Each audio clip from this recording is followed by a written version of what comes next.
আসসালামু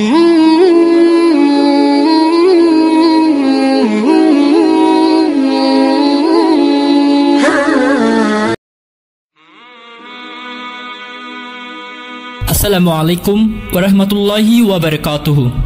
প্রিয় শ্রোতাবৃন্দ, আজকের এই ভিডিওতে আমি আলোচনা করব জান্নাতের দরজা সম্পর্কে। প্রিয় শ্রোতাবৃন্দ, আমি আপনাদের সাথে এই সংক্ষিপ্ত ভিডিওতে সূরা সোয়াদ এর কিছু ভাবনা নিয়ে আলোচনা করব। এটি কোরআনের 38তম সূরা, আর এর পরের সূরা হচ্ছে সূরা জুমার। এই দুই সূরার শেষে আল্লাহ বেহেশত সম্পর্কে খুব সুন্দর কিছু উল্লেখ করেছেন, যা এখন আমি আলোচনা করব এই ভিডিওতে। প্রিয় শ্রোতাবৃন্দ, শুরু করা যাক। আল্লাহ আযজা ওয়া জাল্লা সূরা সোয়াদে বলেছেন, জান্নাতের বাগানসমূহ যা আল্লাহ তাআলা আমাদের প্রতিশ্রুতি দিয়েছেন, এই দরজাগুলো তাদের জন্য খোলা রাখা হয়েছে। আরবিতে মুফাতাহা মানে এমন কিছু যা খুলে ধরে রাখা হয়েছে এবং কেউ একজন এর ধরে রাখার দায়িত্বে আছে।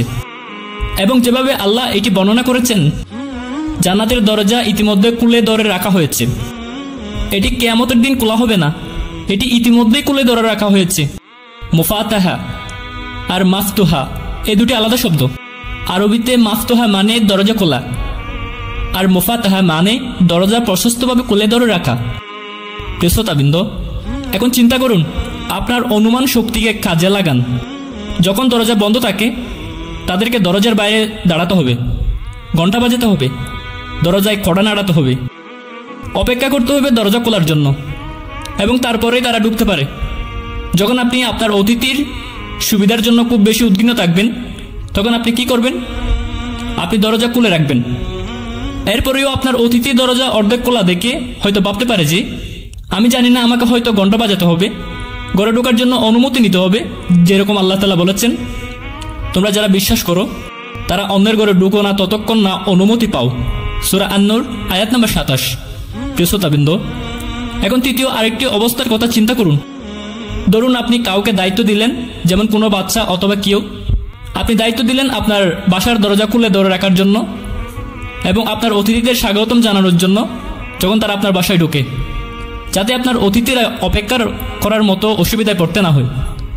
আর এটাই হচ্ছে আল্লাহ আযজা ওয়া জাল্লা এর দয়া। সূরা সোয়াদে তিনি বলেছেন, তিনি জান্নাতের দরজা খুলে ধরে রেখেছেন। এখন এটা একটা জিনিস যেটি আপনাদের সাথে ভাগ করতে চাই এত সুন্দর ভাষায় সূরা সোয়াদ সম্পর্কে।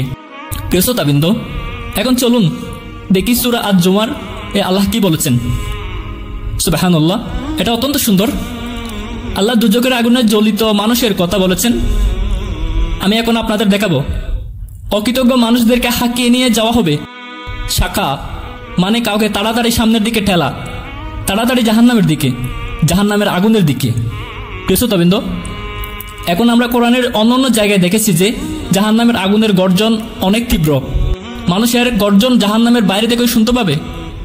তাই মানুষদেরকে যখন জাহান্নামের দিকে হাঁকিয়ে নিয়ে যাওয়া হবে, তখন তারা যত কাছে যাবে তত তীব্রভাবে তারা আগুনের গর্জন শুনতে পাবে। ঠিক, তারা যত বেশি অগ্রসর হবে তত বেশি অনিচ্ছুক হবে। ঠিক, কিন্তু দাআত নামের ফেরেশতারা শুধু সামনের দিকে টেলতে থাকবে, সামনের দিকে টেলতে থাকবে, তাড়াতাড়ি টেলতে থাকবে, জাহান্নামে না নেওয়া পর্যন্ত তারা টেলতেই থাকবে। এরপর আল্লাহ বলেছেন জুমরান, এই সমস্ত মানুষদেরকে দলে দলে বিভক্ত করা হবে। জুমরান এসেছে জামাত থেকে, বড় দল কিন্তু শ্রেণীতে বিভক্ত দল। এটি হচ্ছে লজ্জাহীন মানুষের দল, এটি হচ্ছে রিবা মানে সুদখোর মানুষের দল, এটি হচ্ছে হারাম খাওয়া মানুষের দল, এটি হচ্ছে প্রশ্নবিদ্ধ পেশার, প্রশ্নবিদ্ধ ব্যবসায়ী মানুষের দল, এটি হচ্ছে ওইসব মানুষ যারা অ্যালকোহল উপসেবক, এটি ওইসব মানুষের যারা ড্রাগ ও অন্যান্য উপসেবক। আপনারা জানেন, এটি ওইসব মানুষের দল যারা মিথ্যা বলেছে, ধোঁকা দিয়েছে। এটি হচ্ছে ওইসব মানুষের দল যারা কারো খ্যাতি নষ্ট করেছে, পীড়াদায়ক কথা বলেছে, তারা হুমাজা আর লোমাজাতে যাবে। এখানে ওইসব লোক যারা পিতামাতাকে সম্মান করেনি, এখানে ওইসব লোক যারা অনেক অহংকার করেছে, রাগী, আর তাদের এই কারণে কখনো কোনো উপদেশ গ্রহণ করেনি। লোকদেরকে বিভক্ত করা হবে তাদের পাপের ভিত্তিতে। প্রত্যেক বিভক্ত দলকে শ্রেণীকে জাহান্নামের আগুনের দিকে টেলা হবে। হাত্তা ইজা যা হুয়া, ঠিক সময়ে তারা জাহান্নামের আগুনে প্রবিষ্ট হবে। এখন তারা জাহান্নামের দরজায়। এরপর আল্লাহ বলেছেন, ফুতিহাত আবওয়াবুহা, দরজা খোলা। আরবিতে তারা বলে, আপনারা জানেন একটা যুক্তি আছে, যদি এবং তারপর উক্তি থাকলে অথবা যখন এবং তারপর উক্তি থাকলে আমি আপনাদের জন্য সহজ করে বলি। যখন তারা জাহান্নামের দরজায় উপস্থিত হবে তখন এর প্রবেশদ্বার এগুলো খুলে দেওয়া হবে। এটাই হচ্ছে উক্তির তখন অংশ, আপনারা জানেন। এটি আপনাদের কি বলছে? দরজাগুলো আগে খোলা ছিল না, এগুলো তখনই খুলবে যখন তারা উপস্থিত হবে।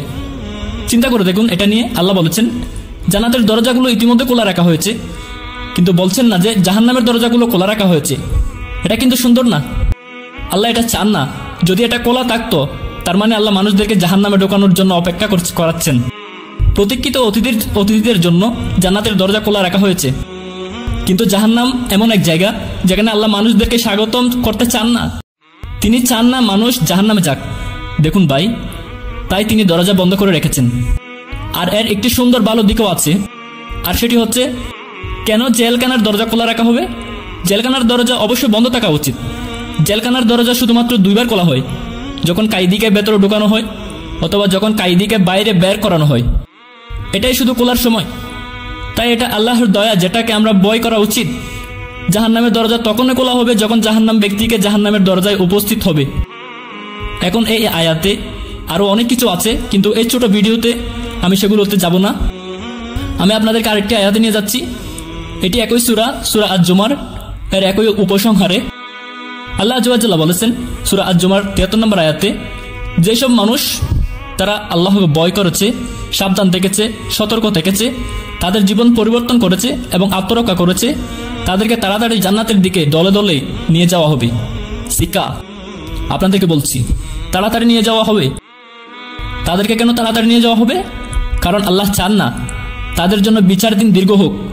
যখন ওই বিচার শেষ হয়ে যাবে, ফেরেশতাদের নিরাপত্তা বলে ভেতর থেকে তাদেরকে জান্নাতে নিয়ে যাওয়া হবে এবং তাদেরকে জান্নাতের বাইরে অপেক্ষা করাতে হবে না প্রবেশ করার জন্য।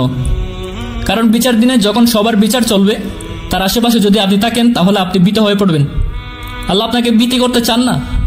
তাদেরকে জান্নাতে পাঠিয়ে দেওয়া হবে, যার দরজা ইতিমধ্যে খোলা রাখা হয়েছে। প্রিয় শ্রোতাবৃন্দ, যেটা আমরা আগেই জেনেছি, তুমি ঢুকে পড়ো, জান্নাতে লাফ দিয়ে প্রবেশ করো। সুবহানাল্লাহ। যখন তারা জাহান্নামে উপস্থিত হবে, আল্লাহ এটা বলেননি যে যখন তারা উপস্থিত হবে জাহান্নামের দরজা আগে থেকে খোলা থাকবে। তিনি জাহান্নামের ক্ষেত্রে বলেছেন যখন তারা সেখানে উপস্থিত হবে তারপর দরজা খোলা হবে। কিন্তু এখানে আরবি শব্দ ওয়া, অতি ক্ষুদ্র আরবি শব্দ ওয়া, হাত্তা ইজা যাওয়া ওয়া ফুতিহাত আবওয়াবুহা, সূরা আজ-জুমার 73 নম্বর আয়াত। আপনি জানেন এটা আমাদের কি বলছে? এটাই হচ্ছে সেই ঘটনা যখন তারা জান্নাতে উপস্থিত হবে এবং সেখানে দরজা ইতিমধ্যে খোলা রাখা হয়েছে। এই ছোট শব্দ ওয়া, মানুষ এই আয়াত মুখস্থ করে আর বলে এই ওয়া এর মানে কি?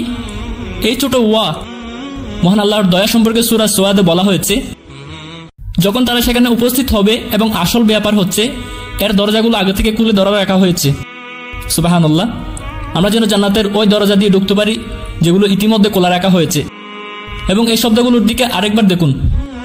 এই দরজার প্রহরী ফেরেশতা, জান্নাতের রক্ষক, তাদেরকে বলবে সালামুন আলাইকুম, আপনার উপর শান্তি বর্ষিত হোক। আপনি যখন ওই জান্নাতে প্রবেশ করবেন আপনার জন্য তারা শুভেচ্ছা বার্তা শোনাবে। মাঝে মাঝে যখন আপনি কোনো পার্টিতে যান আর ওই পার্টির আয়োজক অন্য কোথাও ব্যস্ত থাকে, আপনাকে উনি সালাম দেন না। এরপর যখন দেখা হয় তখন বলে ও আপনি কখন এলেন?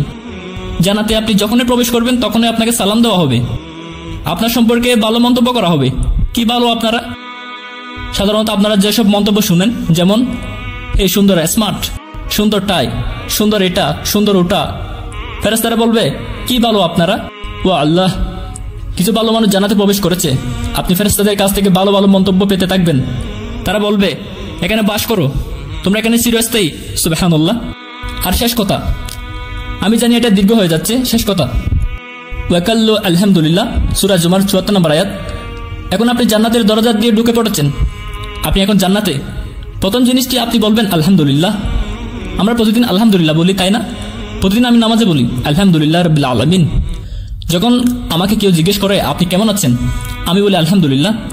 কিন্তু ওই আলহামদুলিল্লাহ হচ্ছে এমন একটি শব্দ যেটি আপনি কোনোদিন উচ্চারণ করেননি। যখন বিচার দিনে সব বিচার শেষ এবং আপনি তাড়াতাড়ি জান্নাতে প্রবেশ করবেন এবং যখন সত্যি সত্যি আপনি জান্নাতে পা রাখবেন, যখন আর কোনো প্রশ্ন করা হবে না, যখন আর কোনো ত্যাগ থাকবে না, আর কোনো কঠিন অবস্থার সম্মুখীন হতে হবে না, আর কোনো ভয় নেই, আলহামদুলিল্লাহ। এটা হবে আপনার সেরা আলহামদুলিল্লাহ বলা, যার জন্য আমরা এত অপেক্ষা করে এসেছি দেখার জন্য, যেটা বলার জন্য আমরা অপেক্ষা করেছি। এবং আমি চাই আপনারা এবং আমিও মনে করি এই আলহামদুলিল্লাহ কথা যেটা আমরা বিচার দিন বলবো, যেটা আমরা আজকে বলেছি আলহামদুলিল্লাহ, আল্লাহ আযজা ওয়া জাল্লা আমাদেরকে কোরআনে অনুসরণকারী মানুষ হিসাবে পরিণত করুক, যারা আল্লাহর নিশ্চিত উপহার জান্নাত পাবে, যাদেরকে আল্লাহর জান্নাতে তাড়াতাড়ি নিয়ে যাওয়া হবে বিচার দিনে কোনো রকম প্রশ্ন করা ছাড়াই, তাদের মধ্যে আমাদের রাখুক, আমিন। প্রিয় শ্রোতাবৃন্দ, আজকের এই ভিডিও এই পর্যন্ত। আপনারা যারা চ্যানেলটি সাবস্ক্রাইব করেন নাই, আমাদের এই চ্যানেলটি সাবস্ক্রাইব করে দেবেন। আসসালামু আলাইকুম ওয়া রাহমাতুল্লাহি ওয়া বারাকাতুহু।